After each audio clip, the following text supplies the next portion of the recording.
जब बात आती है पुत्र की, पुत्र कैसा हो, तो अनायास ही हमारे विचारों में, हमारे मन में श्रवण कुमार का नाम आ जाता है कि श्रवण कुमार जैसा पुत्र होना चाहिए।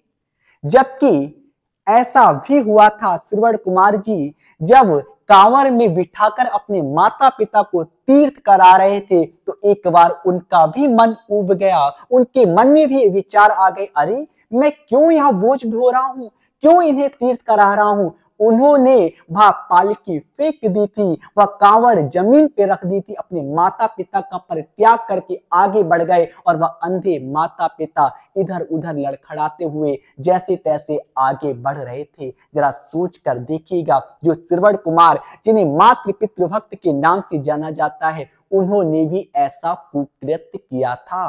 और लक्ष्मण जिन्हें श्री राम का शिष्य कहा जाता है, जिन्हें श्री राम का प्रिय अनुज कहा जाता है, जिन्होंने श्री राम के लिए अपना सर्वोच्च निछावर कर दिया, ऐसा भ्रातृ प्रेम था लक्ष्मण के मन में।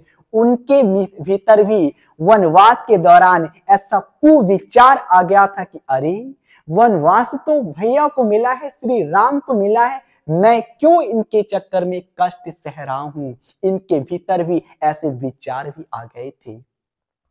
दरअसल इसमें लक्ष्मण की कोई गलती नहीं है, ये है वजह इन्वायरमेंट की, पर्यावरण की, ऐसे वातावरण की, ऐसी जगह के विचारों की। क्योंकि कुछ जगह पर ऐसी नकारात्मक तरंगे उठती हैं जो हमें भी प्रभावित करती हैं, चाहे सकारात्मक हो चाहे नकारात्मक हो, दोनों तरह की तरंगे हमें प्रभावित करती हैं। हम जिस ऑरा में जाएंगे वैसा ही हमारे विचारों में परिवर्तन आएगा, वैसे ही हमारे विचार भी होंगे।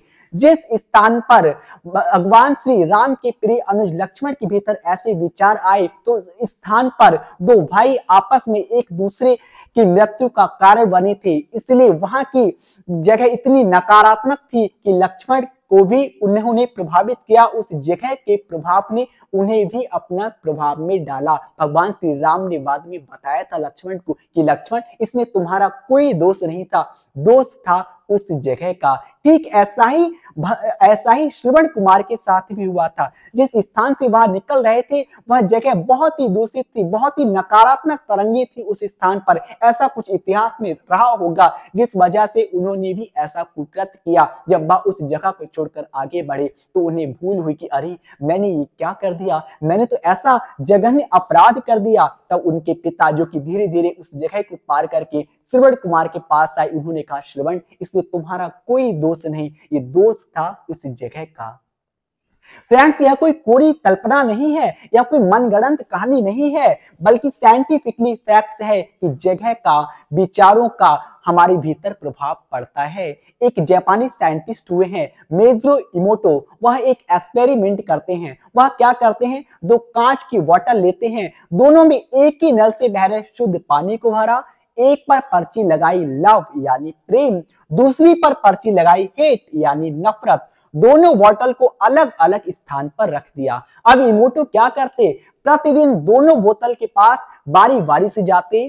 पहली बोतल जिस पर लिखा था प्रेम, लव, उसके सामने जाकर सकारात्मक विचार रखते, सुंदर सुंदर बातें रखते। दूसरी बोतल जिस पर लिखा था हेट, उसके सामने जाकर बुरे बुरे विचार रखते, नकारात्मक वाणी को प्रस्तुत करते।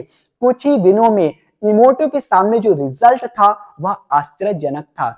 जिसे सुंदर सुंदर विचार श्रवण करने को मिले, जिन्हें सकारात्मक वाणी श्रवण करने को मिली, यानी जिस बोतल पर लिखा था लव, उसके क्रिस्टल स्फटिक जैसे पारदर्शी पाए गए। वहीं दूसरी बोतल जिस पर हेट लिखा था, जिसे नकारात्मक विचारों का सामना करना पड़ा, उसके क्रिस्टल काले कुरूप बहुत ही बेढंगे पाए गए। और उनके इस एक्सपेरिमेंट ने यह सिद्ध करके दिखा दिया कि हमारे मानसिक विचारों का प्रभाव न केवल व्यक्ति पर, न केवल जगह पर, बल्कि प्राकृतिक संसाधनों पर भी पड़ता है। इसलिए क्यों ना अपने आप को सकारात्मक बना के रखें और इस पर्यावरण को भी सकारात्मक ऑरा से फुल कर दें।